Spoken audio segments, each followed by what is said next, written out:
In visual arts or literature, you need to work really hard on creating these extremes, but in my world, it's really, really easy, for example, to see like this like huge shape that you see from, 10,000 kilometers, and a second later you are like seeing it in front of your face, or have these like extreme changes of perspective. You have something that's like so complex, there is like, 100 things happening at the same time, and all of these like playing techniques that like, I like to think about, in myself, I call it like sparkling overtones. So it's just like something exploding, there's just like overtones flying.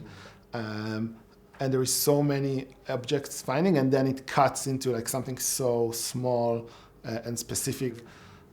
These are also things that are really fun for me to imagine.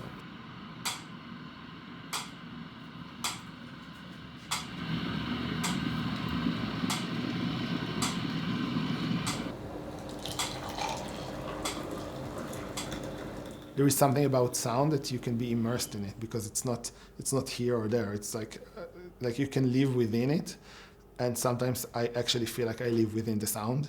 So you can be surrounded by it, and you kind of, it shapes around you and moves. It took me a long time to understand that it's all about listening. Like literally, this is what I do as a composer. Like it's all the like writing, it's all about like how I listen, and the way I listen. This is something that really changes.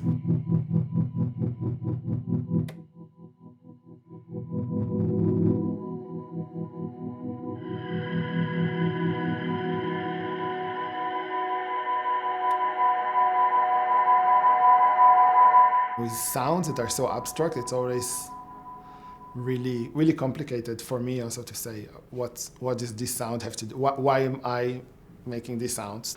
I can see in my life that things that are supposed to be very dramatic and extreme happen, and actually normally I'm very sort of rational and like down to earth and very organized in my thoughts. And when I see people who just go and do things to the extreme, it feels like, okay, I'm missing part of life. It feels like, oh, wow, it's life, even though it usually comes with a lot of like bad consequences, and they end up not being happy. But music is the place where I feel like I can be impulsive, where I can kind of break things and do things that are on the verge of embarrassing sometimes. That's why I think also my creative process is not very structured. I like to let things happen. I like to be surprised.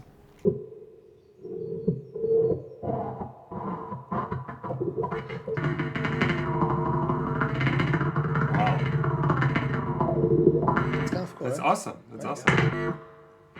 I like a lot to take instruments in my hands and search for sounds.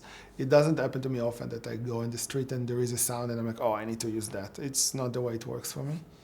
And then building the piece itself, building the process. This is something I know less how to describe. It's more, I want to say intuitive, but I don't like this word because everything is intuitive.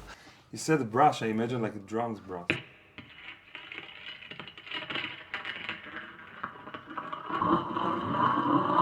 And then it Wow. can be like also like yeah, like now I'm looking for other sound, like what other sounds sound like.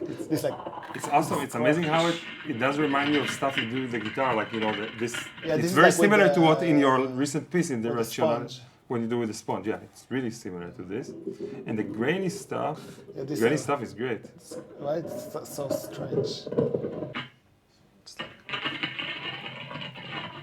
When you write music on scoring for many instruments, it's very confusing in terms of focus. There is sometimes something that comes from like this, like I would be inside the detail and I would be like, okay, if they move the bow a little bit like that, there would be like a scratch, but then the scratch could turn into this like really light sound. It's something really physical in the way they bow, but then like go back like to the concept. But I never found it as like, okay, now I have the concept, then I build the form, then I fill in the details, then I do finishing or something like that. It's always, each phase influences the other, and it always goes in the loop for me.